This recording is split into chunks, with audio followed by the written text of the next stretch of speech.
Buongiorno, buongiorno, sempre in diretta con Focus TG. Una clamorosa svolta nelle indagini sulla morte di una donna che si riteneva si fosse lanciata da un cavalcavia. Si era parlato, la prima ricostruzione aveva parlato di un suicidio, svolta nella notte a scaraventarla giù dal cavalcavia di Vigonza, proprio sopra l'autostrada A4, sarebbe stato il suo compagno. Una tragedia di cui ovviamente parlano i giornali. Vediamo la prima pagina del Mattino di Padova, la ragazza 33 anni, madre di un bambino di 3 anni, il compagno un camionista, il titolo caduta dal cavalcavia in A4, non era suicidio, il compagno fermato nella notte per omicidio, ennesimo quindi femminicidio. La vittima si chiamava Giada Zanola, era di origini bresciane ma si era trasferita a prima a Stra e poi a Vigonza. Andiamo subito in diretta a Vigonza da Chiara Gaiani con Andrea Benetti, il nostro operatore. A te, Chiara. Direttore, buongiorno ai telespettatori. Con il collega Andrea Benetti ci troviamo proprio sul cavalcavia di Via Prati. Qui la mano gentile di una vicina di casa di Giada Zanola e del compagno Andrea Favero ha posato questi fiori, delle margherite bianche e gialle raccolte nel giardino di casa e portate qui in segno davvero di dolore e di vicinanza. Una tragedia, un femminicidio, una svolta clamorosa, come hai detto tu poco fa, direttore. Nella notte gli agenti della squadra mobile con gli agenti della polizia stradale di Padova e di Venezia, dopo un interrogatorio fiume del compagno e dopo le dichiarazioni, parziali ammissioni ammesse anche davanti al pubblico ministero Giorgio Falcone, hanno fermato il compagno di Giada Zanola con l'accusa di omicidio volontario aggravato. Che cosa sarebbe accaduto? Mercoledì notte, intorno alle 3:30, i due compagni, papà e mamma di un bambino di 3 anni, avrebbero iniziato a litigare, litigi che si ripetevano spesso, pare, tra i due. Il litigio sarebbe arrivato fino a qui, su questo cavalcavia che dista poco più di 1 chilometro dall'abitazione dove la coppia si era trasferita 1 anno e mezzo fa da Stra in Via Prati a Vigonza. E qui davvero insomma è difficile anche immaginare cosa possa essere accaduto. Come potete vedere dalle immagini del collega Andrea Benetti, la grata lungo il cavalcavia è alta circa 2 metri, quindi immaginiamo anche la difficoltà di cosa possa essere accaduto, il terrore, la disperazione di Giada Zanola e anche la forza bruta forse di Andrea Favero, che davvero con delle energie inimmaginabili avrebbe poi appunto lanciato il corpo della compagna che è poi caduto, e siamo nel cuore della notte, quindi il traffico della A4, una delle autostrade più trafficate di tutta Italia, non era certamente quello che vedete in questo momento, è caduto poi nella carreggiata in direzione di Venezia. Alcune auto sarebbero riuscite a non colpire il corpo esanime, immaginiamo, di Giada Zanola. Un camion, ahimè, non ce l'avrebbe fatta, travolgendolo, trascinandolo. Non so se il collega riesce a farvele vedere, ci sono delle macchie sull'asfalto di sangue che ancora rendono davvero visibile la grandezza di questa tragedia, l'ennesimo femminicidio. La svolta, abbiamo detto, nella notte a insospettire gli agenti che stavano conducendo dei rilievi dalla mattina di ieri qui sul cavalcavia, alcuni segni visti sul braccio di Andrea Favero, segni che erano il segnale di una colluttazione. L'uomo avrebbe poi fatto insomma delle ammissioni contraddittorie agli agenti, avrebbe rilasciato delle dichiarazioni contraddittorie e alla fine sarebbe crollato. Dicevamo, una coppia che si era trasferita qui da circa 1 anno e mezzo con un bambino che frequentava l'asilo qui a Vigonza, poche le persone che li conoscevano, ma noi abbiamo incrociato una vicina di casa. Allora io vi farei sentire le testimonianze che abbiamo raccolto con il collega Andrea Benetti. Signora, è sconvolta? Sì, sono sconvolta perché erano 2 persone molto tranquille, molto socievoli, solari e a disposizione se avevamo bisogno noi di qualcosa, e a volte ci chiamavano se avevano bisogno loro. Però questa cosa qua mi sconvolge perché non ero non pensavo una cosa simile, non pensavo accadesse una cosa simile, no, perché appunto non ho mai sentito litigi, giocavano col bambino, con i cani, avevano anche loro amici che giravano, per cui questa cosa mi ha sconvolto. Una disgrazia grande, ma io non si sa se si è avuto su e so dice così, ma che sia sta proprio io. Pare di sì. Non siamo d'accordo ora, mamma mia, una roba grande, tu persone, 35 anni che fa. La signora li conosceva i vicini? No, perché sono da poco che erano venuti a abitare qua, quindi io non li conoscevo personalmente, ecco. Doveva passare? A volte sì, con il cane magari passeggiavano con il bambino, però di più non saprei cosa dirgli, insomma, ecco. Ha sentito questa cosa? Pare che lui l'abbia buttata giù, è stato fermato. Ho sentito, però non saprei, cioè una cosa troppo brutta e non saprei nemmeno cosa dire, ecco. Mi dispiace soprattutto per lei e per il bambino che adesso è da solo, senza genitori, ecco. Allora, la casa dove vivevano i due qui in via Prati, a circa 1 chilometro, è chiusa. Andrea Favero agli agenti che lo interrogavano e poi al magistrato avrebbe raccontato tutta la difficoltà del momento che stava vivendo, la grandissima paura di perdere il figlio, di non poterlo più vedere.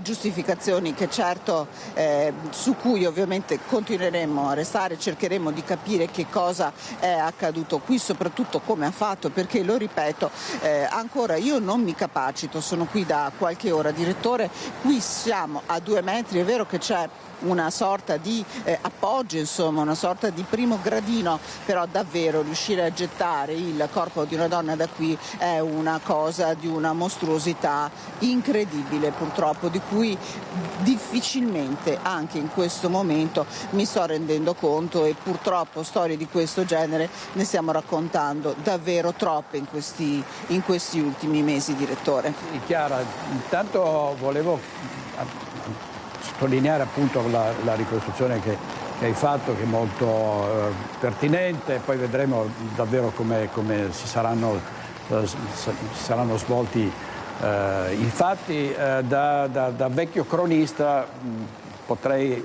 si potrebbe ipotizzare anche un'aggressione, la fuga di questa ragazza dall'auto in cui si trovava con il compagno, magari potrebbe aver tentato di sfuggirgli arrampicandosi sulla grata, e l'uomo potrebbe averla inseguita e poi magari spinta giù nel momento in cui lei si trovava. Però voglio dire, sono tutte congetture. Certo, è difficile pensare che possa aver sollevato il corpo di una donna fino a scaraventarlo oltre questa barriera. Veramente è molto strano, per cui probabilmente gli inquirenti penseranno anche di valutare se la coppia era da sola, se non ci fossero state altre persone presenti. Tra l'altro qualcuno avrebbe anche visto questa scena. Cosa ne dici? Allora, dunque, sul fatto che qualcuno abbia visto questa scena direi che è un po' difficile, perché la casa dove vivevano Andrea Favero e Giada Zanola è una casa singola in ristrutturazione, peraltro insomma la coppia ha anche 2 cani che noi abbiamo visto, che adesso insomma si trovavano nel grande giardino che hanno dietro alla casa, e la vicina che abbiamo incrociato e che abbiamo anche sentito, direttore, è stata abbastanza serena nel raccontarci come lei non li aveva mai visti litigare. Credo che il rapporto non fosse certamente quotidiano, ma sicuramente in qualche modo un rapporto ci fosse. Andrea Favero, da notare, è camionista. Giada Zanola, ci ha raccontato la vicina, aveva una corporatura abbastanza mingherlina. Ecco, questo magari potrebbe avere aiutato il sollevamento. Ovviamente molte risposte arriveranno dall'autopsia che sarà disposta in queste ore, e sicuramente gli investigatori stanno cercando davvero di ricostruire che cosa possa essere accaduto, soprattutto il pregresso di litigi. Ti aggiungo un altro particolare con il collega Andrea Benetti, un ultimo particolare, abbiamo visto un'auto parcheggiata proprio a fianco della casa. Noi presumiamo, ma questa è semplicemente un'idea che ci siamo fatti, che possa essere l'auto dei due, che quindi qui forse nella notte poi lui l'ha spostata, ecco, non lo sappiamo, questo potrebbe esserci. Altre ipotesi, probabilmente gli inquirenti staranno esaminando le immagini delle telecamere che sorvegliano l'autostrada. Chiara, un'ultima cosa, l'unica certezza è che Giada Zanola avrebbe voluto interrompere questa relazione, no? Cosa che abbiamo visto essere origine di altri potrebbe femminicidi. essere sì. Sì, questo lo scrive nel suo comunicato la Polizia di Stato, un comunicato concordato con l'autorità giudiziaria, che ci fosse il timore da parte di Andrea Favero di perdere la compagna di una vita e soprattutto il figlio. Questo direi che lo possiamo dare per assodato, direttore. Grazie molte. Chiara Gagliani e Andrea Benetti, chiedici la linea se dovessero esserci delle grosse novità. Ricordo che è un altro femminicidio in pochi mesi dopo quello di Giulia Cecchettin il 18 novembre del 2023, poi l'omicidio di Vanessa Ballan a Spineda di Riese Pio X il 19 dicembre sempre del 23 e l'ultimo il 27 febbraio quello di Sara Buratin a Bovolenta, davvero una strage senza fine. Purtroppo questi sono fatti in cui ci sono anche episodi di violenza, maltrattamenti, violenza sessuale. Ad Arzignano è stato arrestato un uomo di 35 anni accusato di aver violentato la nipote 17enne. Abusata dallo zio, vittima una studentessa di 17 anni. Era il 29 febbraio quando la giovane di nazionalità indiana avrebbe subito le attenzioni dello zio 35enne. Tutto succede all'interno delle mura domestiche di una casa di Arzignano. Nonostante le pressioni psicologiche ricevute per cellare lo scandalo, la giovane ha trovato il coraggio di denunciare quanto accaduto. Effettuati i necessari accertamenti sanitari a conferma dell'avvenuto reato, i carabinieri di Arzignano hanno informato prontamente la Procura della Repubblica di Vicenza. Sin dalle prime battute le indagini appaiono particolarmente complesse e delicate. La vittima minorenne non conosce le complete generalità del suo aggressore, né tantomeno è in grado di riferire elementi utili alla sua identificazione. Un altro ostacolo è il clima di omertà da parte della famiglia, dovuto alla malcelata vergogna per il disonore ai danni della figlia. Inoltre, subito dopo il fatto, il violentatore fa perdere le sue tracce, partendo per un luogo ignoto. Mirati accertamenti tecnici uniti alle tradizionali indagini portano gli investigatori a identificare l'autore del reato, rintracciandolo in provincia di Pavia, dove l'uomo, senza fissa dimora e irregolare in Italia, ha trovato ospitalità da altri connazionali. Acquisiti convergenti e incontrovertibili elementi di prova e considerato il pericolo di fuga, di inquinamento delle prove e di reiterazione del reato ai danni di altre giovani, il GIP del Tribunale di Vicenza ha firmato un'ordinanza di custodia cautelare in carcere. In questo modo i carabinieri della sezione di Polizia Giudiziaria di Vicenza, coadiuvati dai militari della stazione di Arzignano, hanno potuto arrestare il 35enne di nazionalità indiana che è stato portato in carcere al San Pio X a disposizione dell'autorità giudiziaria.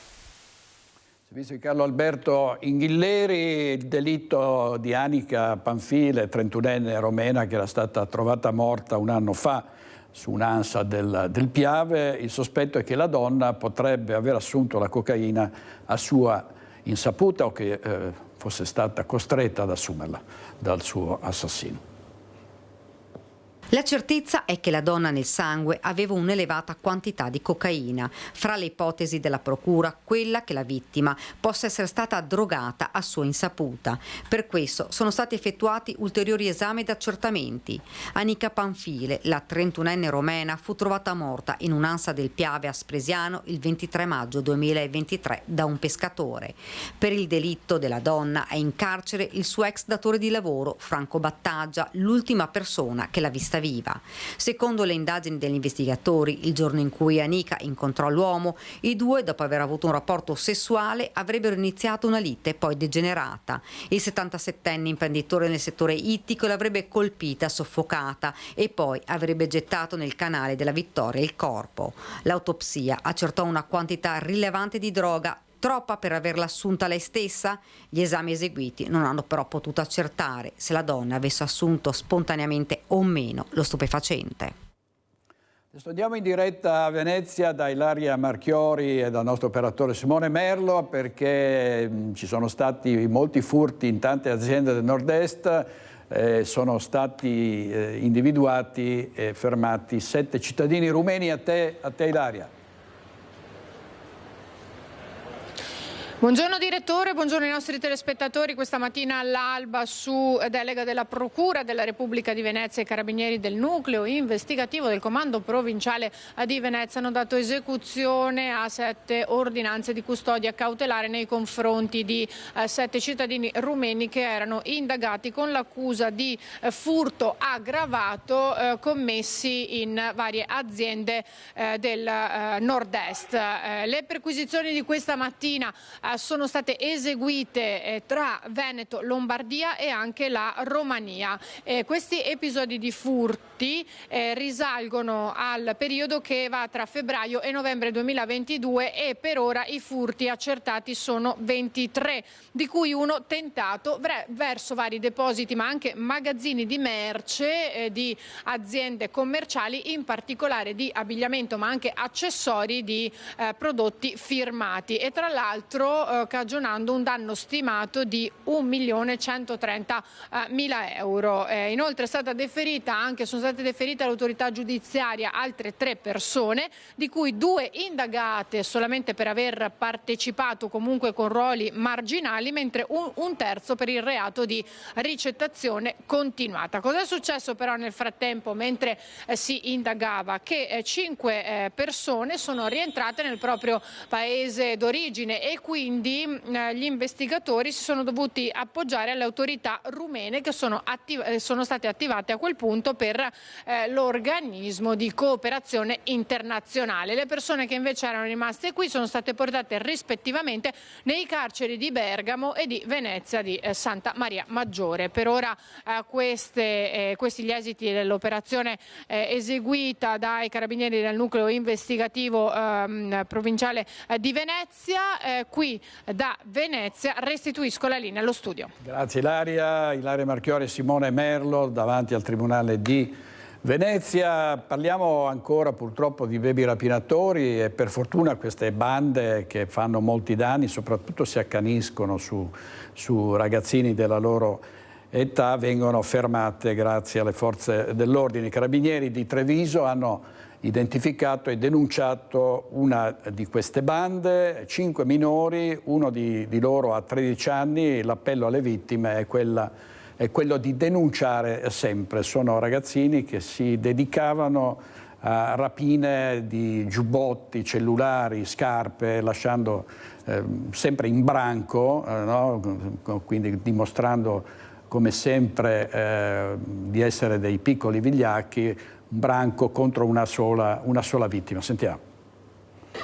Determinati, senza scrupoli, animati da un senso di impunità, 5 minorenni tra i 13 e i 17 anni sono stati identificati e denunciati dai carabinieri alla Procura dei minori di Venezia per rapina, 2 per ora i colpi contestati. Le vittime, studenti che stavano tornando a casa da scuola, aggrediti, minacciati e rapinati di ciò che possedevano, cuffie, AirPods, cinture, giubbotti, soldi, ma anche felpe griffate. Il 30 marzo nel mirino della Baby Gang sono finiti 3 diciassettenni, 2 ragazze ed un giovane in via Pescatori nel cuore di Treviso. Con il pretesto di chiarire una discussione avvenuta alcune sere prima in discoteca, gli aggressori si sono avvicinati, poi è scattata la rapina. Per paura di ritorsioni, le vittime hanno presentato denuncia solo qualche tempo dopo. I carabinieri hanno immediatamente avviato le indagini. Altra rapina il 15 maggio scorso in via Lungo Sile Mattei. Nelle grinfie dei minori, un ragazzino di soli 13 anni. Lo hanno costretto a raggiungere una zona isolata, poi si sono fatti consegnare le scarpe griffate, lasciandolo solo, scalzo, sotto shock e dolorante ad una spalla. Complesse le indagini che hanno portato alla loro identificazione. Nelle scorse ore i carabinieri si sono presentati nelle abitazioni dei 5 minorenni.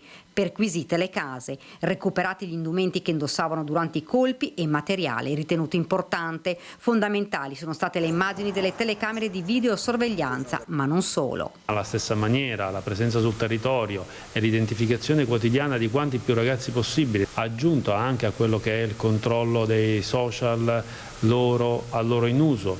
In più tutto questo arricchito dalle testimonianze che spesso sia le vittime che le persone attorno ci forniscono. Questo tutto quanto messo insieme a sistema ci permette di arrivare all'identità dei soggetti. I 5 minori, 2 sedicenni, un 14enne, un 15enne ed un 13enne, sono residenti a Treviso, Villorbe Silea. Tutti sono conosciuti già alle forze dell'ordine per danneggiamenti, atti di bullismo, aggressioni e reati contro il patrimonio commessi non solo nella Marca ma anche sul litorale veneziano. Abbiamo già individuato diversi autori nel tempo recente, dal 1° gennaio ad oggi almeno 20 ragazzi autori di più fatti, ognuno anche per 3-4 episodi. Questo ci porta anche ad aver creato una rete informativa e una conoscenza tale da arrivare all'identificazione degli autori in maniera sempre più rapida e sempre più incisiva. Le indagini continuano per accertare se il gruppetto possa essere responsabile di altre aggressioni e rapine avvenute in centro città. Servizio di Daniela Sizia, oggi sono arrivati i complimenti del presidente Zaia ai carabinieri di Treviso per questa operazione. Ieri ne ha parlato il sindaco di Treviso Mario Conte.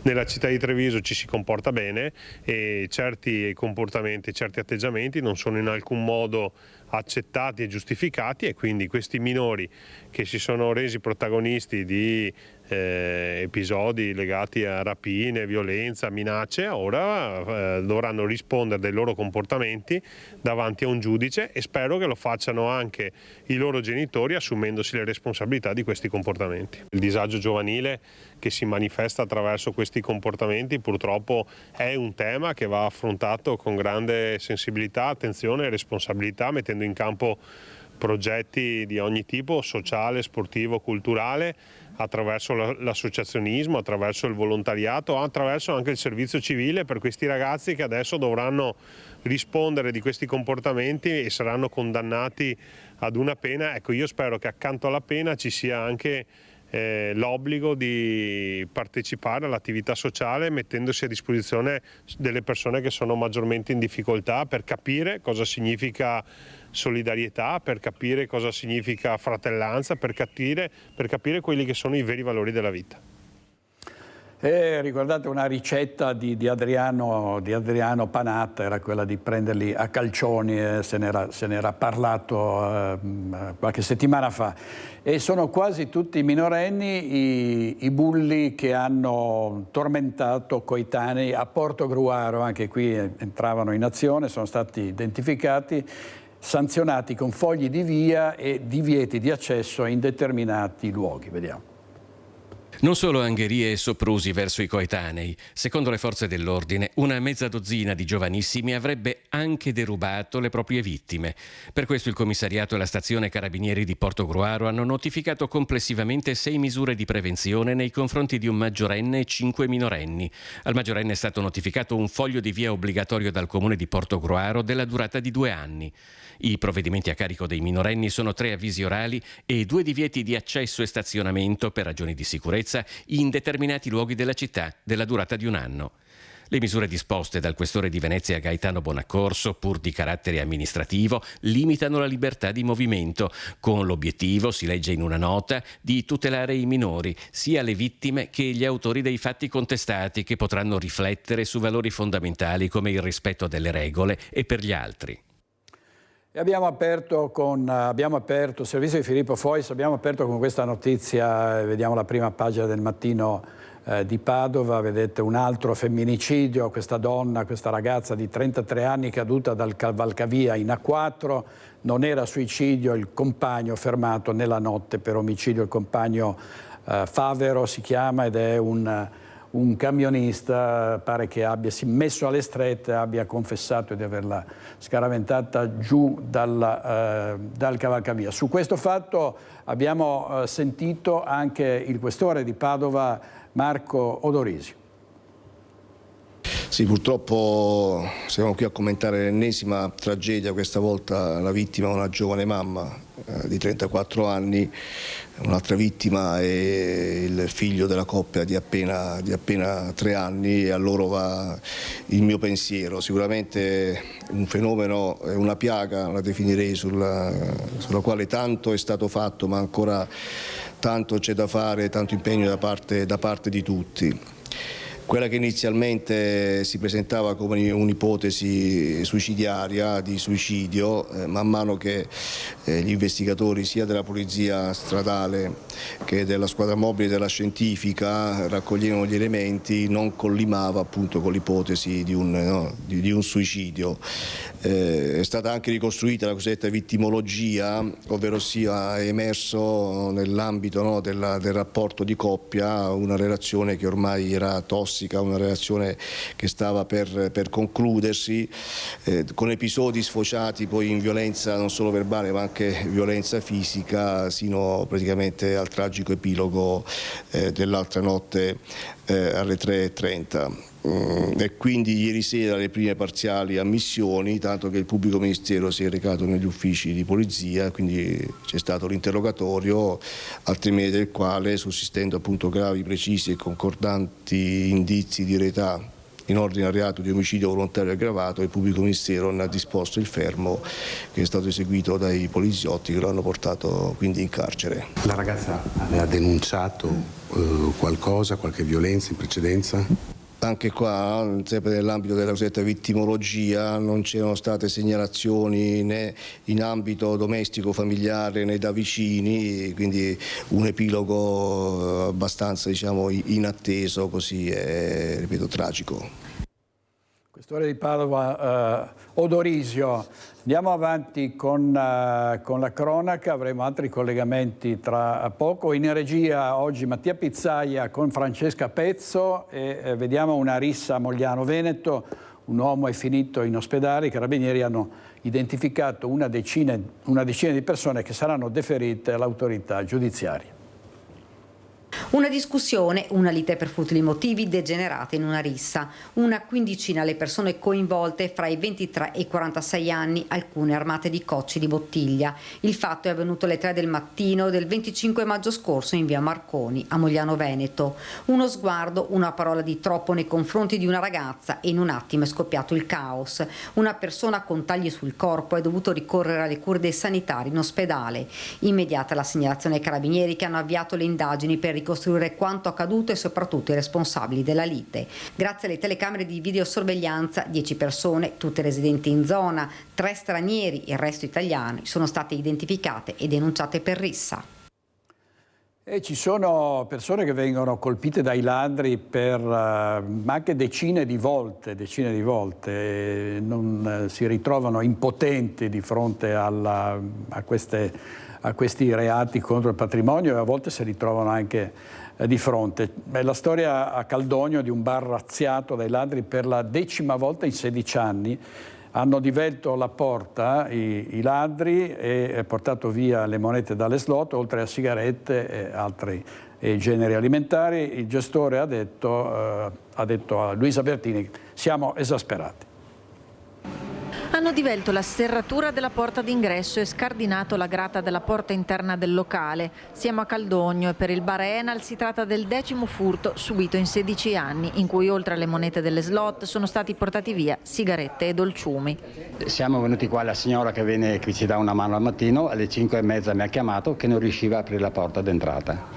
Perché non riusciva? Sono venuto qua, io l'ho aperta e abbiamo notato i danni che sono stati fatti nella porta d'entrata e nell'altra porta d'entrata, in tutte e due scardinate e divelte. Tutto è successo nella notte tra domenica e lunedì. Ad immortalare i movimenti dei due le telecamere dell'impianto di videosorveglianza. Che cosa vi hanno portato via? Tutto l'incasso delle slot. E anche le sigarette? Sigarette, dolciumi varie, gomme, caramelle e via dicendo, tutto lì. È la 10ª volta in 16 anni? Sì. È la 10ª volta in 16 anni, esatto. Voi avete anche le telecamere? Sì, è stato tutto registrato. Però vedremo adesso, perché è il vaglio dei carabinieri, della polizia locale, se riusciranno in qualche maniera a risalire ai malfattori. Voi siete un po' esasperati da questa situazione? Abbastanza. Abbastanza, perché tutto sommato noi lavoriamo anche bene, però queste cose qua penalizzano sempre di più chi lavora onestamente. Allora, vediamo una storia pubblicata dal Giornale di Vicenza. Mattia, 50 minuti a terra in strada, è stato ucciso dall'indifferenza. Un anno dopo il decesso di Mattia Marchioro, studente di 15 anni, la famiglia ha letto le cartelle cliniche e ha concluso che avrebbe potuto essere salvato. E sperano di essere salvati anche i dipendenti di Benetton dopo il buco da 200 milioni di cui ha parlato l'altro giorno Luciano Benetton, che ha accusato il management di averlo tradito. C'è stato un CDA, è stato sostituito l'amministratore delegato Massimo Zenon. Vediamo il servizio. Le riorganizzazioni aziendali ci preoccupano sempre perché poi la si fanno anche attraverso le teste dei lavoratori e siamo preoccupati in particolar modo di questo. Lo spettro che si aggira tra gli stabilimenti del gruppo inevitabilmente è quello di possibili tagli, anche se ogni ipotesi al momento sembra prematura. Di certo c'è che Benetton ha voltato rapidamente pagina dopo l'intervista al Corriere della Sera, con cui il patron Luciano ha preannunciato il suo addio e accelerato di fatto la fine del mandato di Massimo Renon come amministratore delegato. Sullo sfondo il CDA che ha dato l'ok al bilancio 2023, certificando 230 milioni di euro di perdite, con edizione la cassaforte di famiglia guidata da Alessandro pronta a iniettarne 260 da qui ai prossimi anni. All'orizzonte una nuova stagione con il nuovo CEO individuato in Claudio Sforza. Dopo l'annuncio di Claudio Sforza come nuovo amministratore delegato di Benetton Group, noi ci sentiamo di dire come sindacato un sincero in bocca al lupo, perché il lavoro da fare sarà tanto. Certo, noi cercheremo di essere sempre presenti e vigileremo. Il primo step nelle prossime ore, quando i sindacati incontreranno i responsabili delle risorse umane. Ovviamente ci saranno CGIL e CISL e UIL e poi assieme tutte le 12 RSU dell'azienda. In realtà si guarda all'assemblea del 18 giugno e al prossimo CDA con l'insediamento effettivo di Sforza, che già sarebbe al lavoro sul piano di rilancio e ristrutturazione di un gruppo che comunque sfiora il 1 miliardo e 100 milioni di euro di fatturato e conta 1150 dipendenti solo nella marca trevigiana. Dobbiamo mantenere uno sguardo vigile affinché ci sia il mantenimento degli assetti occupazionali e quindi una sensibilità sociale per i lavoratori di Ponzano e Castretti. Niente tagli, niente macelleria sociale. Ancora pioggia, purtroppo un'altra ondata di maltempo, sono previste precipitazioni ancora più intense domani, ma nel frattempo c'è preoccupazione nelle zone già colpite, tra queste ci sono le colline dell'UNESCO e abbiamo Edi Kaliman in diretta da Valdobbiadene. A te Edi.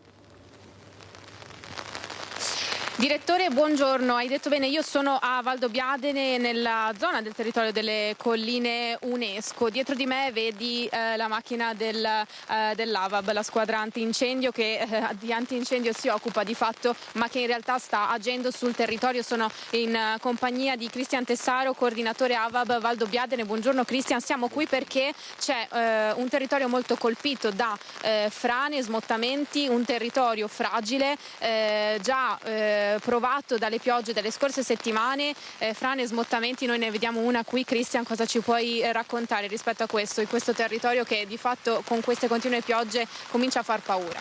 Allora, questo territorio qua comincia a far veramente paura, nel senso perché continua a piovere insistentemente, a prescindere da quei 2 giorni che ha smesso un po' di piovere o quei salti, però logicamente qua siamo sempre sul chi va là. Le mie squadre sono fuori giorno e notte proprio per il controllo del territorio, per rendere anche in sicurezza completamente la gente che passa per la strada. Qua il comune c'è vicino su tutto questo discorso per l'allertamento e quant'altro. Qua purtroppo la pioggia continua a scendere, i piedi si bagnano e le montagne un po' scendono, questo è il problema. Nicoletta infatti sta riprendendo questa frana che noi vediamo da sopra perché non riusciamo a raggiungere da sotto, però già da sopra insomma impressionante, sono caduti alberi fino a valle. Sì, la frana qua è proprio scivolata proprio giù e ha tirato giù tutti i castagni, quelli più anche importanti, perché proprio da sotto c'è stato il mancamento e automaticamente sono venuti giù tutti questi benedetti alberi. Quindi si sta giocando comunque già in prevenzione, perché si cerca gli alberi che magari devono essere abbattuti di mantenere i tronchi per mantenere le radici e non far così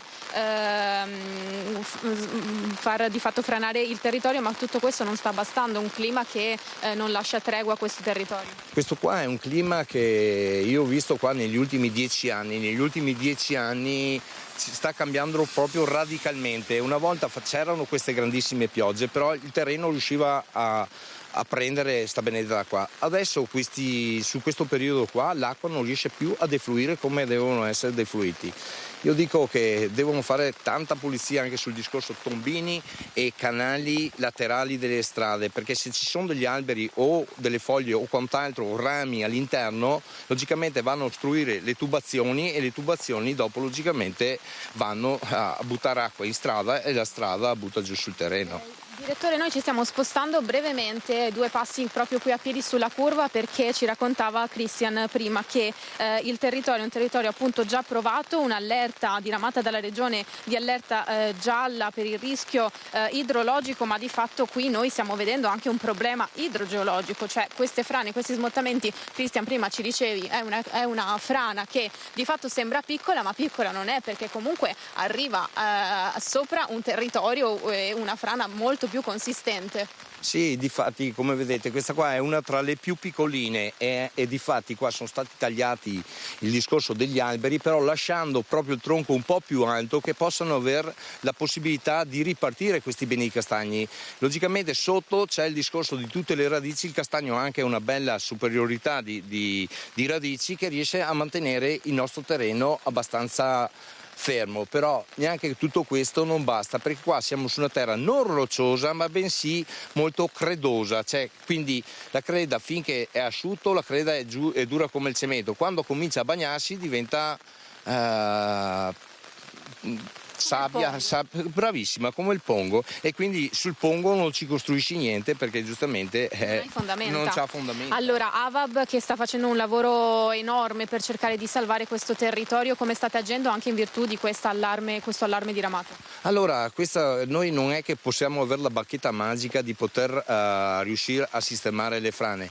Noi facciamo il discorso, e qua ringrazio anche i miei volontari che sono sempre disposti a qualsiasi ora, le squadre montanti, ci sono quelle smontanti. Noi è da novembre che stiamo lavorando sempre su questa situazione di turnazione, e qua logicamente il problema è solo il discorso che smetta di piovere e basta, però noi dobbiamo controllare anche il discorso degli alberi che non vadano in strada e quant'altro, quindi se vediamo un albero che si appoggia un po' o quant'altro, a malincuore dobbiamo tagliarlo, proprio perché non finisca sulla testa di qualcuno. Squadre pronte, quindi? Sì, le squadre pronte sono 24H.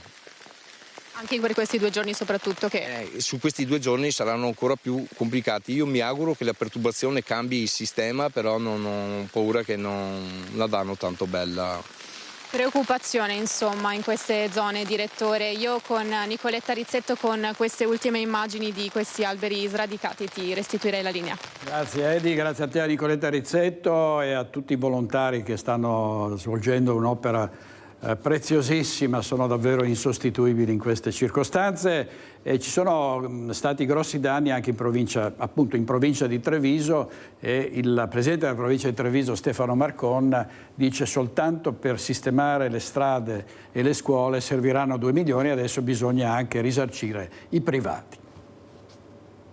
Al momento il conto dei danni ammonta ad 1.940.000 euro, in aumento rispetto alla prima stima di 1,5 milioni, e non credo sia ancora definitivo, perché alcune azioni sono ancora in corso. Il report aggiornato del Sant'Artemio si concentra dunque sulle azioni di massima urgenza. Per le opere definitive si potrebbe aprire un capitolo a parte, anch'esso tutto da scrivere. La dimensione del maltempo delle scorse settimane sta nei numeri, e quelli dell'ente provincia si riferiscono solo a strade provinciali e scuole superiori, che sono ambiti di competenza. 315.000 gli euro spesi per la pulizia dai detriti e dal fango con relativi sgomberi, oltre 1.600.000 l'importo per il pronto intervento sulle arterie, rimozione frane, ricostruzione scarpate rose, messa in sicurezza dei versanti da Castelcucco ad Asolo, da Pederobba a Cison. Le situazioni più critiche le abbiamo nella SP 248, nella 150, le abbiamo nella zona di di Valdobbiadene con una frana in località Madean,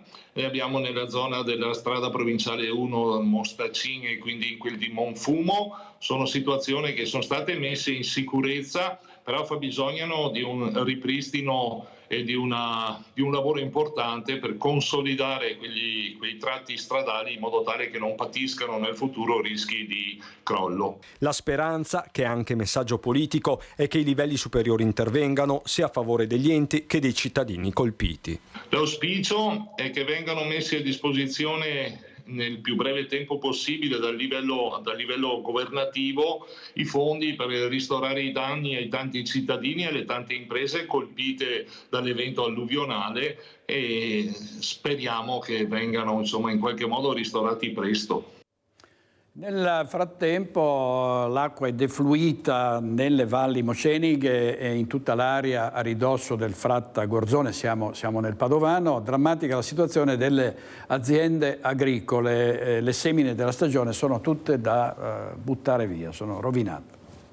Le campagne sono impraticabili, completamente tutte le semine sono andate, i fossi sono ancora pieni di acqua. Guarda desolato i campi, finalmente asciutti, uno dei contadini che ha l'azienda nelle terre a ridosso del Fratta Gorzone a Megliadino San Vitale. Anche in passato si erano registrati allagamenti, ma la piena del 16 maggio rischia di portare gli agricoltori alla rovina. Dopo 2 settimane l'acqua se ne è ritirata qualche ora fa in determinate areali. C'è anche una constatazione che amareggia perché il territorio è vasto e quindi come agricoltori la preoccupazione è quella che se dovesse succedere un anno sì, un anno no, quello che sta succedendo ormai negli ultimi anni, produrre non è più conveniente. Allora si deve trovare una decisione: o siamo un bacino mega galattico che occupa tutto il territorio o alla fine, e ci date anche un pagamento per questo, oppure si trova una soluzione. Zona di terre basse, qui convergono in caso di emergenza le acque da Verona, Vicenza e dal Montagnanese, ferme le idrovore in caso di piena, il Fratta Gorzone scarica su campi di mais, frumento, soia e ortaggi. Ecco, questa è la manutenzione, poi decidete voi che cosa si può fare. E come possiamo noi fare impresa? Come possiamo fare impresa con queste condizioni dei canali? Seminiamo ancora o ci conviene lasciare tutto incolto? Perché se non si fanno dei lavori per poter pulire questi benedetti fiumi principali, che è un fiume che passa per 4 province e porta via l'acqua per non so quanti paesi, no, è in condizioni disastrose, non lo so. Come arriva la piena viene sfogata nei nostri campi, stiamo pensando se seminare ancora o no. I nostri figli dicono: per carità, non vogliamo neanche più sapere.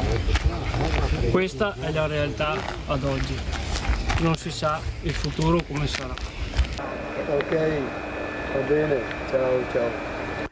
Il dramma degli sfratti sulla prima pagina dell'Arena di Verona, vediamo questa storia: Lucia malata di tumore, senza lavoro e sfrattata, non possono buttarmi fuori di casa in questo modo.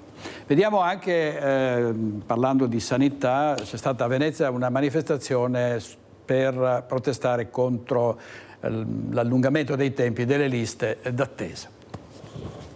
Vorremmo mettere in evidenza l'annoso e cronico problema dell'allungamento delle liste di attesa per quanto riguarda gli esami diagnostici, le visite specialistiche e i relativi controlli. Davanti all'ingresso del Consiglio regionale in Calle Larga 22 marzo, il Covesap, Comitato Veneto Sanità Pubblica, torna a denunciare con forza il problema delle liste d'attesa, un problema a cui si sommano carenze di personale ed un finanziamento insufficiente a garantire un servizio adeguato ai cittadini.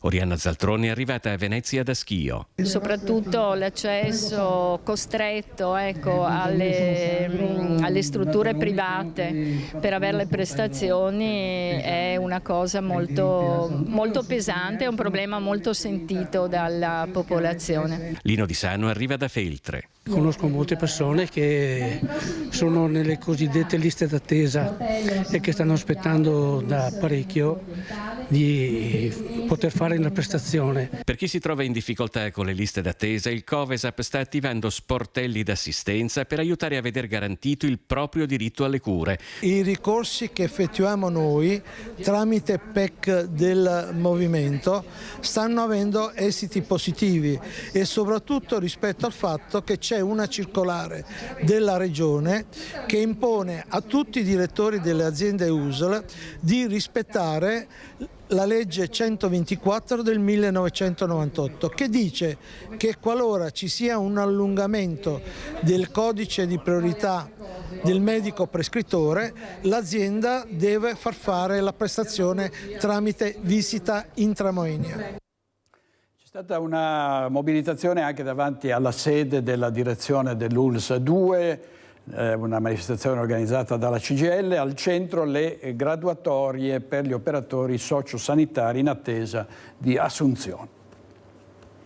Vogliamo riportare l'attenzione sulla famosa graduatoria in scadenza degli OS, graduatoria fatta da Azienda Zero per tutte le ULSS. A livello di ULSS 2 sappiamo che abbiamo 458 operatori in graduatoria, di cui al momento chiamati 270. Chiamati non vuol dire chiaramente già assunti.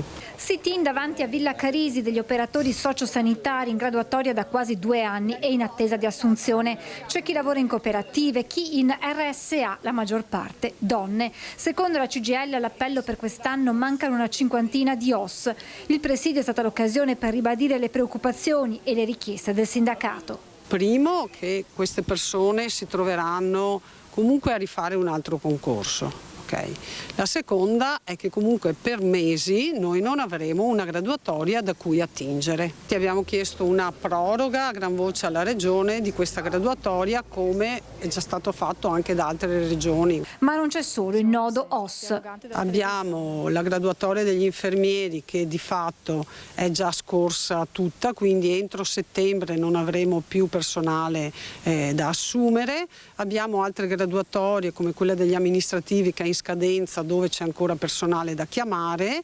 È il caso di Alessandra, ormai da 2 anni in graduatoria a tempo indeterminato per il settore amministrativo. La graduatoria è corta, come dicono loro, effettivamente siamo a 74, mancano in teoria 20 persone per chiudere la graduatoria, ad agosto scade, non si sa se ci saranno proroghe, tutti cercano personale amministrativo perché serve, però le persone che sono in graduatoria non vengono chiamate. L'appello del sindacato è chiaro, bisogna, dice Tommasin, che si continui ad assumere. Se pensate che sono stati stanziati 250.000 euro solo per coprire i turni nel periodo estivo, voi capite che le carenze di fatto ci sono e non abbiamo personale sufficiente necessario per garantire il rientro in caso di ferie o anche di una semplice malattia. Visto di Francesca Bozza e sentiamo la replica del direttore generale dell'ULSS 2, Francesco Benazzi. Sono i soldi del fondo che ogni anno i sindacati mettono per dare la possibilità ai nostri collaboratori di farsi le ferie estive e per quindi chiamare in servizio con qualche euro in più i colleghi che magari le ferie hanno già fatte. Parte dai 250.000 euro stanziati per coprire i turni nel periodo estivo il direttore generale Benazzi, replicando punto per punto alle considerazioni della CGIL in presidio davanti a Villa Carisi. Per quanto riguarda le graduatorie degli operatori sociosanitari al centro del sit-in della mattina, abbiamo mandato via ulteriori 54 telegrammi, spiega Benazzi. Siamo arrivati a 300 assunzioni su circa 580. Non possiamo andare oltre perché noi come ULSS siamo in rete con altre realtà, case di riposo, centri per disabili, centri diurni per anziani che per le loro attività possono contare sugli OS. Se noi andiamo a svuotare tutta la graduatoria, a parte che non servirebbe tutta la graduatoria, noi mettiamo in ginocchio i centri servizi, cioè le case di riposo, e non è nostra intenzione perché il sistema sta in piedi proprio perché c'è sinergia tra le parti. Attendiamo ovviamente che ci siano nuovi che afferiscono, perché una buona parte di questi che hanno partecipato sono anche persone che sono già in case di riposo, quindi anche noi non possiamo mettere in ginocchio un sistema. Altro punto, quello delle graduatorie del personale amministrativo. Stiamo chiamando anche come personale amministrativo Ovviamente tante persone chiamate stanno lavorando da altre parti, comunque i telegrammi sono partiti e quindi il problema degli amministrativi lo stiamo risolvendo. Per quanto riguarda invece gli infermieri, abbiamo finito la graduatoria di azienda zero relativa all'ULSS 2, sono partiti, chiarisce il direttore generale, tutti i telegrammi, una parte di questi è impiegata in altre ULSS e prima di spostarsi deve dare i 3 mesi di preavviso. Adesso faremo ovviamente un concorso a tempo determinato, però ricordo ai sindacati e ricordo a tutti che dobbiamo aspettare novembre, cioè quando si laureeranno i nuovi infermieri. Sono arrivati gli ispettori del Ministero dell'Istruzione mandati dal ministro Giuseppe Valditara nella scuola media di Treviso, dove alcuni studenti sono stati esentati dallo studio di Dante Alighieri, della Divina Commedia, perché è ritenuta offensiva nei confronti dell'Islam. Probabilmente scatteranno delle sanzioni nei confronti dell'insegnante che ha preso questa decisione. La CISL Scuola esprime tutta la solidarietà alla professoressa in questo periodo. La CISL Scuola Belluno Treviso si schiera al fianco dell'insegnante delle medie di Treviso finita nella bufera per aver chiesto alle famiglie degli studenti di religione diversa da quella cattolica se volessero o meno che i propri figli affrontassero lo studio della Divina Commedia, esonerando 2 ragazzi i cui genitori si erano detti contrari. In una nota il Ministero per l'Istruzione e il Merito, al termine dell'ispezione nell'istituto, ha fatto sapere che è emersa l'estemporaneità dell'iniziativa della docente, non concordata né col dirigente scolastico né con il consiglio di classe e non coerente con la programmazione che la stessa aveva presentato relativamente alla sua materia. Il Dicastero di Viale Trastevere ha poi comunicato che l'ufficio scolastico provinciale avvierà un apposito procedimento facendo opportune valutazioni su eventuali provvedimenti disciplinari. Secondo il sindacato, il lavoro oggi dell'insegnante è sempre più complicato. È vero che oggi la professione docente è sempre più difficile e i docenti vengono sempre di più lasciati soli a prendere appunto delle decisioni, anche un po' incalzati dalle famiglie, quindi purtroppo agiscono a volte anche in autotutela. Queste situazioni sono sempre più frequenti nell'ambito scolastico e che la professione docente diventa sempre più difficile. Dalla CISL poi un appello. Non posso che chiedere a tutto il corpo docente di fare rete a supporto appunto della collega. È durissima la reazione del ministro Valditara, che ha detto ma qui praticamente negare agli studenti lo studio di Dante Alighieri significa sconfessare la nostra identità. Vediamo altre conseguenze del maltempo. Il canile di Merlara nella bassa padovana a rischio inondazione e così alcuni cani sono stati trasferiti a Piazzola sul Brenta. La bomba d'acqua che si è scatenata qualche giorno fa sul Frattagorzone nella bassa padovana ha messo a rischio inondazione anche il canile di Merlara e così il parco zoofilo di Piazzola sul Brenta, che in 20 anni ha raccolto quasi 6.000 cani, ha raccolto l'allarme e alcuni amici a 4 zampe sono stati immediatamente trasferiti lì. Oltretutto le 2 realtà avevano firmato qualche anno fa un patto di reciproca assistenza in caso di calamità naturali e la solidarietà ha coinvolto anche le persone, oltre che gli animali ospitati nelle 2 strutture. La coordinatrice dei dipendenti del canile di Presina, infatti, ha avuto la casa allagata nell'inondazione del 28 febbraio a Vicenza ed è partita così dal canile San Francesco una gara di solidarietà sui social e proprio il canile ha aiutato lei e la sua famiglia a sistemare l'abitazione.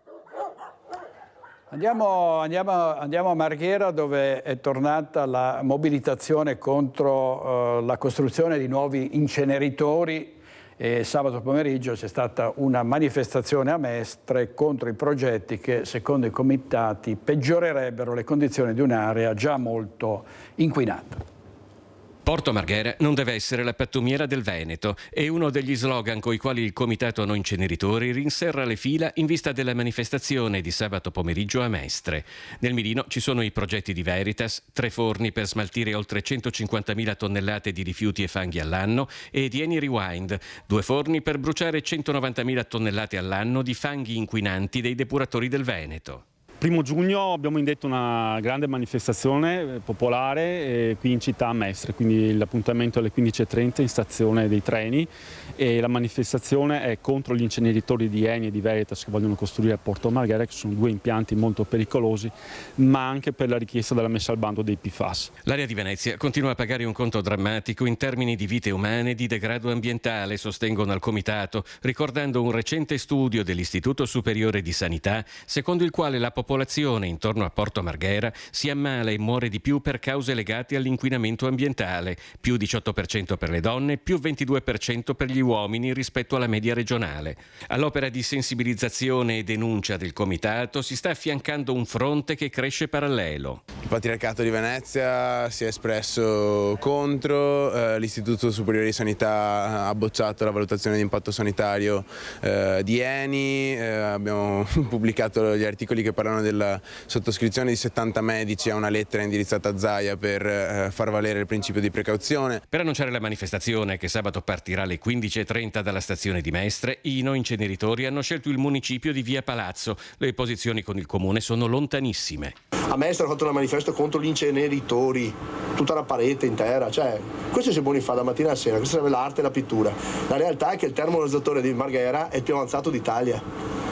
E fuori non esce niente ed è la soluzione più ecologica che esiste. Noi diciamo al sindaco che dovrebbe magari documentarsi meglio, perché appunto queste questioni non le diciamo più solo noi, le dice appunto l'Istituto Superiore di Sanità, le dice il Consiglio Nazionale delle Ricerche, l'ISPRA, e comunque tutte le ricerche che sono state fatte intorno agli inceneritori dimostrano che l'inquinamento c'è, perché per quanto ci siano nuovi sistemi di filtraggio, ma dai camini di inquinanti ne escono tanti, basta leggersi i dati che danno le aziende stesse.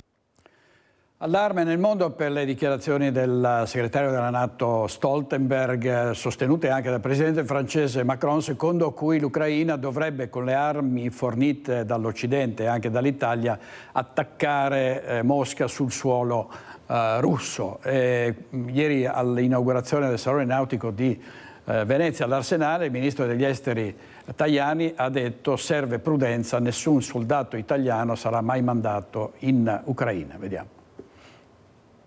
Non manderemo nessun soldato italiano a combattere in Ucraina e tutti gli strumenti militari che forniamo all'Ucraina devono essere usati dentro il territorio ucraino e non in Russia. A margine dell'inaugurazione del Salone Nautico all'Arsenale di Venezia, il vice premier e ministro degli esteri Tajani ha ribadito la volontà di non mandare i soldati italiani in Ucraina, aggiungendo: nessuna guerra globale, nessuna terza guerra mondiale, dobbiamo invece lavorare per la pace utilizzando il buonsenso, la diplomazia, essere ostinati e usare sempre un linguaggio prudente da tutte le parti quando si affrontano temi così delicati dove sono in ballo tante vite umane. Già ne abbiamo perse troppe. Per quanto riguarda invece il Medio Oriente, il ministro si è detto pronto a inviare militari italiani nel caso di missione araba per dare vita a uno Stato palestinese riconosciuto.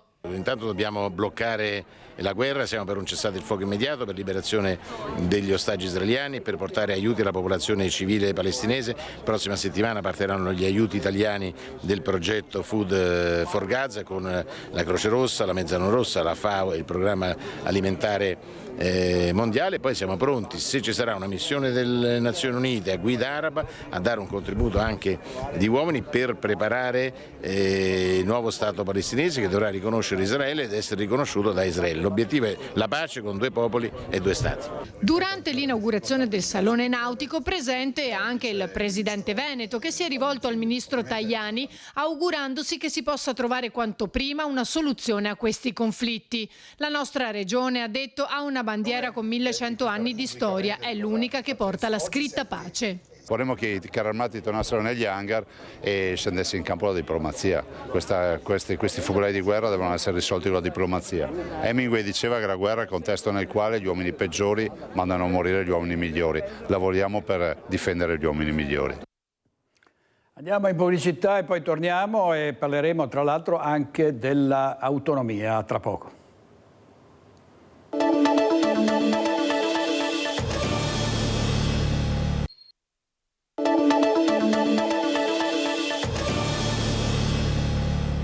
L'apertura elettorale in Veneto del presidente dell'Emilia Romagna Stefano Bonaccini, che oggi è a sostegno, è andato a Bassano del Grappa a sostenere la candidatura alle prossime amministrative per il candidato sindaco del centro-sinistra Roberto Campagnolo. Lo ha intervistato Alex Giuliano. Presidente, pochi giorni fa il ministro Calderoli proprio qui a Bassano ha parlato di un Veneto pronto per l'autonomia e di un Veneto che sarà locomotiva d'Italia, una riforma non divisiva. Qual è il suo punto di vista? Se non fosse una riforma non divisiva non avrebbe contro una buona parte del Paese, dai sindacati tutti insieme, addirittura da ultimo la Conferenza Episcopale Italiana, cioè i vescovi, tante forze sociali e non solo politiche, tra quelle politiche tutte le opposizioni e anche il Partito Democratico, e lei sa che io non ho alcun pregiudizio perché fui uno dei quelli che firmò la preintesa col governo Gentiloni, ma era un'autonomia completamente differente. Peraltro lei ricorderà che qui si parlava di residui fiscali. Fu promesso ai veneti che avrebbero trattenuto 9 decimi, io dissi che sarebbe stato impossibile perché se trattieni 9 decimi di fiscalità non è autonomia, si chiamerebbe secessione. Infatti andò al governo Salvini col governo giallo-verde e non ne diedero un briciolo. È una riforma questa peraltro che non ha neanche i soldi per essere applicata, andatevi a leggere la legge di bilancio e non vi troverete alcuna risorsa adeguata, non prevede i livelli essenziali di prestazione, non prevede prima un dibattito parlamentare con una legge nazionale. Lei tenga conto che in ultima istanza, non lo si dice, ma per accedere all'autonomia differenziata una regione deve vederla approvata dalle 2 Camere con un voto a maggioranza qualificata.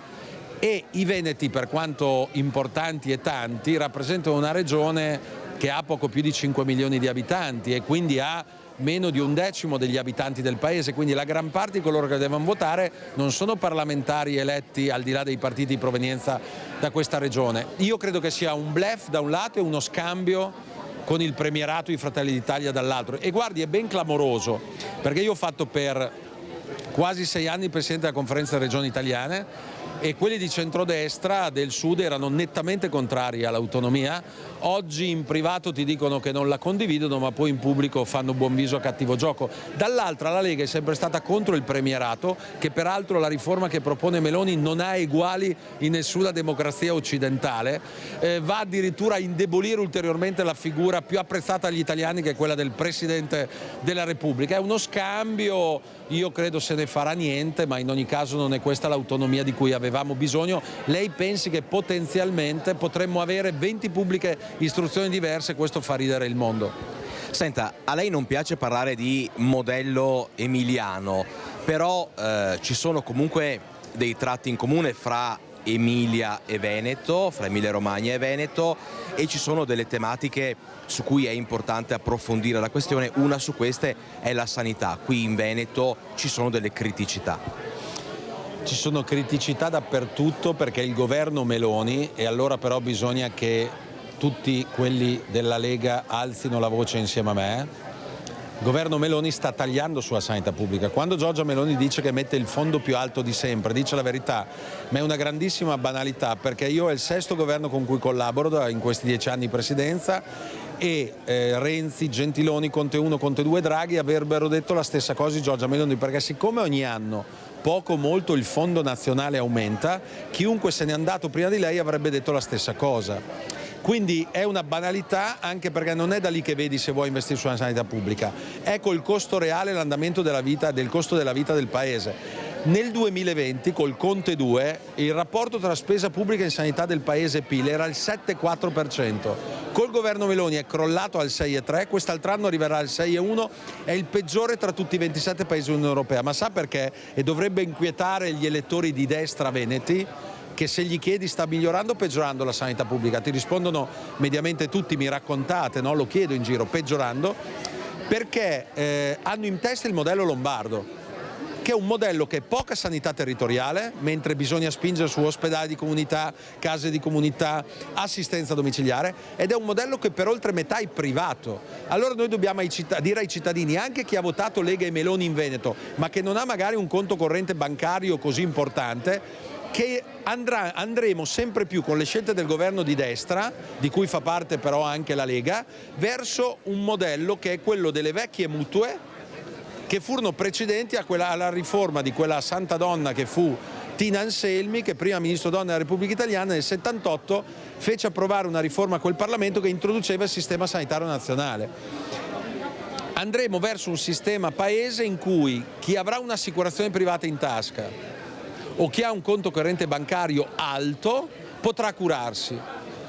Chi è in condizioni socio-economiche non solo di povertà ma magari anche non proprio felici rischierà di non potersi curare, perché oggi per le visite per cui ci voleva 2 mesi o 3 mesi per curarsi, spesso ci vuole un anno, a volte sono persino chiuse le liste di attesa. Quindi lo vedono tutti. Ecco, a proposito di priorità, invece che il ponte sullo Stretto di Messina, che non è certamente una priorità del Paese e che blocca 14 miliardi, ma mettessero qualche miliardo di euro in più sulla sanità pubblica.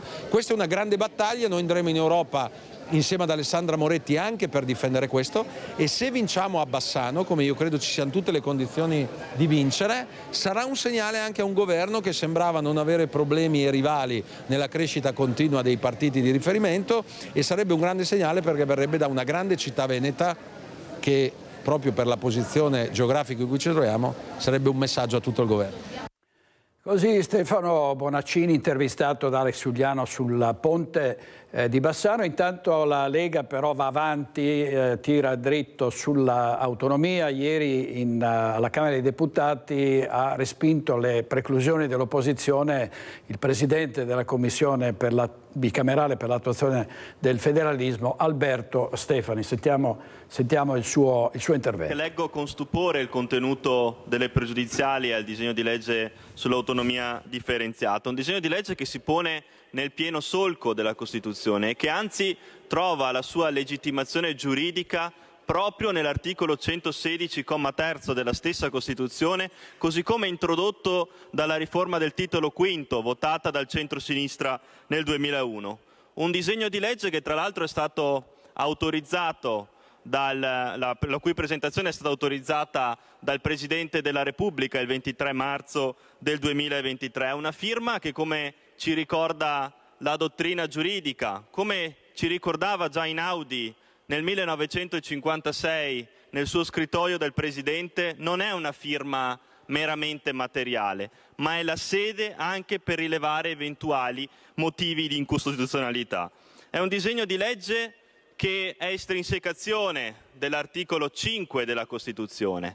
Prima l'onorevole Cooperlo citava appunto l'articolo 5 leggendo le prime 3 parole, ma se noi leggiamo la continuazione di quell'articolo, la Costituzione ci dice che la Repubblica riconosce e promuove le autonomie locali, attua nei servizi che dipendono dallo Stato il più ampio decentramento amministrativo, adegua i principi e i metodi della legislazione alle esigenze dell'autonomia e del decentramento. Questo dice l'articolo 5. Riconosce le autonomie locali come qualcosa di precostituzionale, qualcosa anche di pre-repubblicano che la Repubblica riconosce, dotate di una loro intrinseca identità. È un disegno di legge, quello che voi vorreste oggi dichiarare incostituzionale, che risponde al principio di sussidiarietà verticale, anche questo sancito dalla nostra Costituzione nell'articolo 118, un articolo che ci dice una cosa semplice, che più si avvicina il decisore al territorio, ma migliore sarà l'efficacia dell'azione amministrativa di quell'ente nei confronti di quel territorio, migliori saranno le risposte che quell'ente sarà in grado di offrire agli interessi particolari dei propri cittadini. E allora, Presidente, la nostra Costituzione non ha disegnato un paese centralista e accentratore. La nostra Costituzione ha disegnato un paese che rispetti la leale collaborazione, le esigenze di autonomia, la territorialità. le esigenze anche di decentramento tra i diversi livelli di governo. E questo Parlamento ha il dovere di rispondere a questa visione, la visione di chi difende, chi sceglie di assumersi una responsabilità, la visione di un Paese che permetta a una regione che chieda la possibilità di svolgere alcune funzioni di poterlo fare, un Paese che tuteli le autonomie locali, che sono un dato storico prima di un dato giuridico. Da questo sono le autonomie locali, la nostra Costituzione le difende. Allora, colleghi, difendere l'autonomia della propria terra, difendere l'autonomia di una regione non è incostituzionale. Invece calpestare il libero esercizio, il libero diritto di una regione di poter chiedere maggiori forme e condizioni di autonomia lo è per davvero. Per questi motivi noi votiamo contro le pregiudiziali. Grazie Presidente, grazie colleghi. Grazie.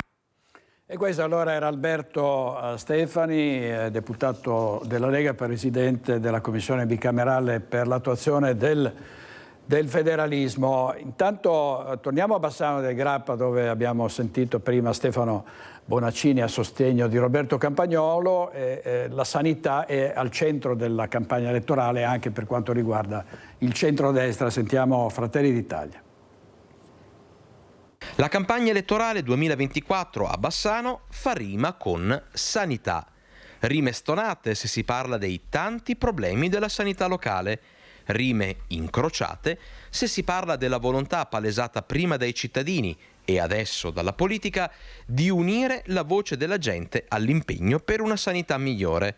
La proposta di Fratelli d'Italia è questa. Noi riteniamo che la responsabilità se la debba prendere la politica. Abbiamo l'idea di delegare l'assessore al sociale anche alla sanità, quindi sarà un assessore al sociale e alla sanità. Sarà punto di riferimento per i cittadini, sarà punto di riferimento per la conferenza dei sindaci.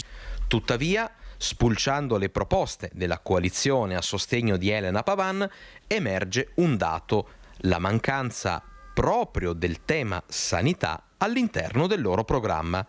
Ma allora, se la volontà c'è, perché non è stata messa nero su bianco nell'impegno verso la cittadinanza? Perché è un argomento su cui chiaramente noi abbiamo massima attenzione, e siccome il programma è sempre un riassunto e sono delle pillole che noi mandiamo all'elettore, è chiaro che questo aveva bisogno di una spiegazione diversa da quello che potrebbe essere il solito slogan che oggi noi sentiamo. E sul perché in questi 5 anni la politica cittadina non avrebbe avuto il peso che poteva esercitare, Giangregorio precisa. Devo far presente che la conferenza dei sindaci è formata da tutti i sindaci del territorio. Non può essere solamente Bassano che interviene o può muovere o spostare le lancette dell'orologio. Noi abbiamo messo in evidenza, abbiamo fatto delle interrogazioni, anche i nostri consiglieri hanno fatto delle interrogazioni per appunto chiedere e informarsi su quelle che erano le limitazioni, le criticità della sanità qui a Bassano. Però deve essere un lavoro di concerto, deve essere un lavoro fatto da tutti quanti i sindaci.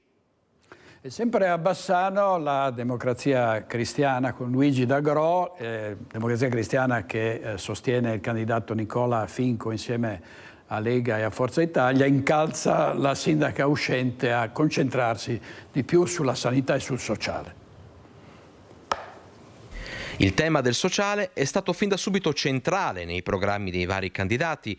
La lista della Democrazia Cristiana entra dentro alle necessità del tessuto bassanese, dove statisticamente ci sono 200 anziani per 100 giovani. Prioritario dunque cambiare in breve tempo le prospettive e le politiche del welfare cittadino. Urgente lo sviluppo di soluzioni per quanto riguarda, ad esempio, il problema delle case in città. I giovani dal loro canto invece hanno il problema dell'accesso alla casa, quindi progettiamo come lista quello che è un progetto di co-housing. Sul mondo del volontariato dobbiamo veramente metterci a tavolino e sentire veramente quali sono le esigenze e quali sono le possibilità. Parlare di sociale significa anche parlare di case di riposo, un altro tema molto sentito in città, ma al tempo stesso su cui incalza Luigi D'Agro, l'azione politica di Elena Pavan in questi anni non è stata incisiva. noi non possiamo permetterci che la evoluzione in questo campo propugnata dal pubblico possa diventare una soluzione privata. E dalle case di riposo si sconfina alla sanità, altro argomento critico con il dibattito divampato in questa campagna elettorale che cerca di individuare competenze e stabilire la reale portata del potere politico del sindaco di Bassano.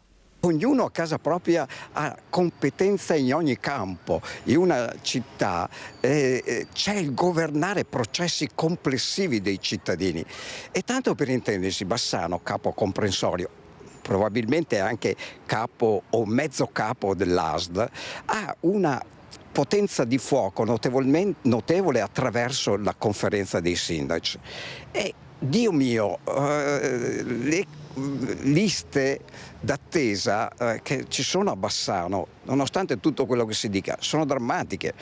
In sostanza, queste cose qui, questa amministrazione, dico con grande franchezza, senza entrare dentro nell'essere antagonista per principio, questa amministrazione su questo campo non si è mossa mai, ha sorvolato, è stata piacciona. In altri termini, non ha fatto sentire la voce della gente.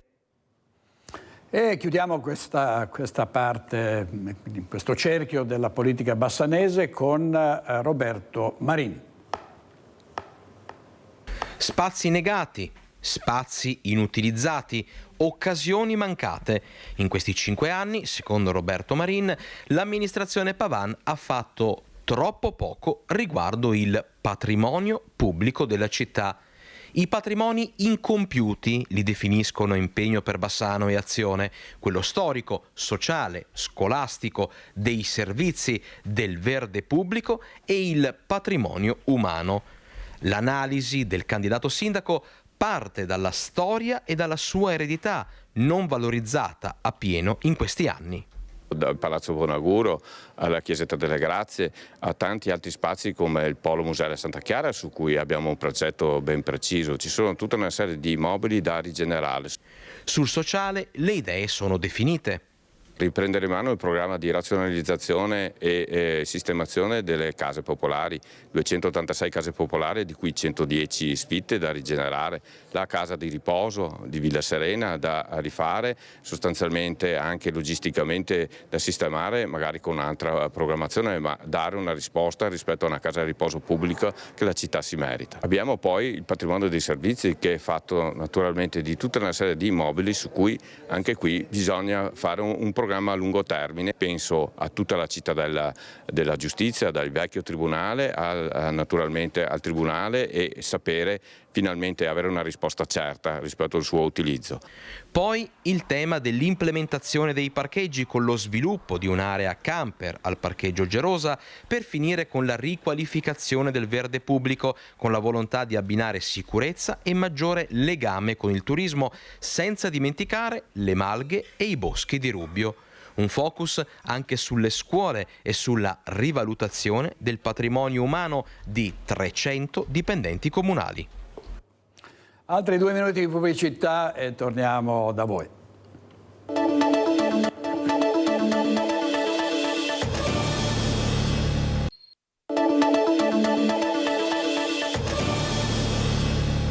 Siamo in diretta con Focus TG, vediamo la prima pagina del Corriere delle Alpi. Una rapina, ladri al magazzino Gaivi, sono stati rubati i soldi nella cassaforte, è successo a Feltre. A Vicenza si fa di tutto per contrastare il degrado, lo spaccio di droga, la malavita, però servono uomini e mezzi in più in questura. Sentiamo. Tema all'ordine del giorno qui a Vicenza è il nodo relativo alla questura per l'assegnazione di soli 3 agenti, per cui la questura di Vicenza è risultata l'ultima appunto per il numero di assegnazioni di agenti in tutta Italia, 3 agenti, uno dei quali destinato alla polizia stradale a fronte di 22 pensionamenti previsti. Ovviamente in questi giorni c'è stata una levata di scudi, se ne è parlato in Consiglio Comunale, così come i parlamentari vicentini hanno presentato le loro interrogazioni, anche levata di scudi da parte delle categorie economiche che sul tema chiedono si faccia squadra. Tema relativo alla sicurezza per il quale abbiamo sentito anche i cittadini. Sentiamo le voci raccolte da Daniele Garbin. Vicenza merita decisamente di più in termini di sicurezza. È questo il giudizio che accomuna i cittadini che abbiamo sentito, perplessi per la magra assegnazione di soli 3 nuovi agenti di Polizia di Stato alla Questura, numeri decisamente inferiori alle attese anche solo rispetto alle altre province venete, come i 36 nuovi agenti che saranno assegnati a Padova e a Verona e i 52 di Rovigo. Siamo nel quartiere Stadio, nei pressi dell'edicola rapinata qualche mese fa da balordi armati di mazze da baseball. Qui i residenti e commercianti chiedevano più pattuglie di forze dell'ordine nelle ore serali e di primo mattino. La mattina presto col buio, con poca gente che gira, poco traffico. Questo è l'orario principale, insomma, che dovrebbe esserci più attenzione. E quindi servono gli agenti di polizia? Servirebbero, sì, certamente. Vicenza sicuramente merita un po' più di sicurezza e un po' più di vigilanza, perché sì, no, ci sono delle situazioni da tenere decisamente sotto controllo. Sì, c'è bisogno di molti più agenti, perché veramente sono pochi. Loro, quei pochi che ci sono, fanno, ma purtroppo... Perché ultimamente c'è anche un po' più di degrado, si vede rispetto a qualche anno fa. E la presenza di agenti è necessaria, non sono troppi? Certo, è sempre necessaria. La sicurezza prima di tutto per i cittadini. Da 3 a 20, e quando che dovevano essercene 20 in più, chiaramente la proporzione e la delinquenza sta aumentando. La paura dei cittadini in effetti sta aumentando. Quindi è opportuna quella serie di interrogazioni parlamentari a destra e a sinistra che chiedano al governo, insomma, il cambiamento di questi parametri? Beh, chiaramente avevano promesso che c'era un aumento di personale e l'aumento non si vede. Quindi sia da una parte politica che dall'altra ci dovrebbe essere quell'interessamento che possa focalizzare questa esigenza o emergenza, meglio dire, perché poi io abito su via Borgo Casale, in fondo è una via particolarmente sotto questo aspetto rischiosa. Perché poi questa cosa che è successa al giorno là è roba da ragazzi, non è una cosa... E hanno bisogno di soldi, però è giusto che arrivino le forze giuste a Vicenza anche, soprattutto per la città dell'oro. A Padova è scontro sulla LAB del gruppo Ali su cui ha deliberato il Comune, scontro con i comitati che stanno già raccogliendo fondi per fare ricorso al TAR. La delusione è grande sia dal punto di vista del risultato ma anche di quello che abbiamo visto in ambito politico. C'erano anche i cittadini del comitato di Granzi e di Camin che per 1 anno e mezzo hanno bloccato la variante necessaria alla realizzazione del lab logistico Ali 2 notti fa a Palazzo Moroni. La loro battaglia non si ferma, adesso inizia la raccolta fondi per presentare ricorso al TAR. Sicuramente andremo al TAR perché ci sono gli aspetti procedurali che non sono chiari, anzi fallaci, e in più ci sono dei vizi di forma, ecco, e quindi noi andiamo avanti. La mobilitazione coinvolgerà soprattutto i giovani, spiega Elisabetta Bassan, che rifiuta per il comitato dei cittadini l'etichetta di nostalgici. È passata l'idea che noi siamo dei nostalgici, ma io di nostalgia non ne ho perché non appartengo al passato di 60 anni fa dove degli espropriati hanno subito con violenza la trasformazione, il portare via la terra agricola. Io non ho questo vissuto, però ho il vissuto di io vivo l'oggi e vivo qual è l'identità della zona industriale ed è una zona che ha bisogno di essere riqualificata, è una zona che ha bisogno di essere riprogettata, rivista. Ad uscire ammaccata dal voto sulla Baria la maggioranza, nonostante gli 8,5 milioni di euro di compensazioni ambientali, 3 dei quali andranno a Granze, mentre 5,5 milioni di euro saranno usati per la riqualificazione a parco dell'ex caserma Romagnoli a Chiesa Nuova. Ad uscire ammaccata è anche l'opposizione, pesa l'uscita dall'aula del candidato sindaco di centrodestra Francesco Peghin, ma Fratelli d'Italia punta dritta contro il primo cittadino Sergio Giordani. Una discussione durata più di 9 ore, dove l'unica voce che non abbiamo sentito è quella del primo cittadino. Abbiamo capito che per lui il consiglio comunale è ormai un circo, ma che lui interpreti il ruolo del mimo ci sembra francamente indegno e soprattutto una totale assenza di rispetto nei confronti dei padovani. Non una sola parola a verbale da parte del sindaco, ma pressioni incredibili e di ogni tipo in aula per far sì che la sua maggioranza non si sciogliesse come neve al sole. Andiamo a Treviso, dove domani dalle 19 ci sarà la prima edizione della corsa solidale La Corro con te. Vediamo.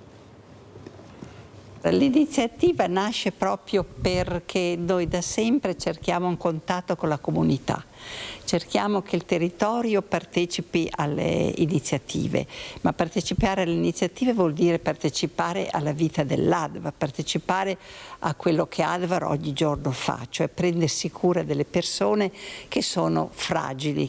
Prima edizione della Corro con te, corsa ludico-motoria non competitiva aperta a tutti in programma venerdì. 5 o 10 km di percorso cittadino che si snoda tra i quartieri di Santa Bona e Borgofuro, passando per la Casa dei Gelsi. Una corsa che vuole celebrare il legame tra le persone. Ad ogni partecipante una pettorina in cui scrivere il nome della persona con cui correrà. Io corro con Andrea, che è una persona che in questo momento vorrebbe correrla con me, ma sta lottando come un leone, e la prossima la correrà sicuramente con me, però in questo caso io me lo porto sul pettorale, si corre con le proprie gambe e ci si porta anche nel cuore delle persone che avremmo voluto con noi quest'anno e magari saranno con noi l'anno prossimo, o l'anno prossimo continueranno ad essere nel nostro cuore. Un momento di sport e di condivisione, ma anche un modo per far conoscere ADVAR ai cittadini. Una struttura che assiste gratuitamente i malati in fase terminale a casa e in hospice. Più di 60 i nuclei familiari assistiti ogni giorno, 400 in un anno. 300 i ricoveri che l'associazione riesce ad ospitare alla Casa dei Gelsi, oltre 1400 i colloqui che vengono svolti per accompagnare le persone nell'elaborazione del lutto. Attività che la Corro con te aiuterà a sostenere. Mi piace moltissimo questa parola con, cioè dicevo che mi sono innamorata di questa corsa, ma perché il con unisce, il con vuol dire prendersi cura anche attraverso una corsa delle persone con cui abbiamo un legame, persone che non possono correre, quindi noi corriamo per loro, con il nostro affetto, il nostro cuore, e quindi la corsa vale 2 volte, quindi il traguardo ha un valore doppio. Sono venuto a Bibbione 2 volte e in entrambe è stato emozionante. Vasco Rossi si confida tra una prova e l'altra in vista. Abbiamo alcune immagini, quello di sabato 1 giugno, un soundcheck, e quello del 2 giugno aperto a tutti, ovvero la data 0 del concerto. A Bibbione, ha detto, mio padre ha fatto le prime e uniche vacanze con mia mamma e con gli zii Damiano ed Espedita. Mia madre, ha detto ancora Vasco Rossi, ricorda con affetto Achille, proprietario di un ristorante e vedovo della moglie con cui avevano stretto amicizia. Ci sarà gran traffico perché c'è Vasco Rossi e poi c'è anche Ultimo, per cui tantissima gente che andrà a vedere i loro concerti. È tutto per oggi, grazie molto a Mattia Pizzaia e a Francesca Pezzo in regia. Ci vediamo stasera a Focus alle 21:15. Buona giornata.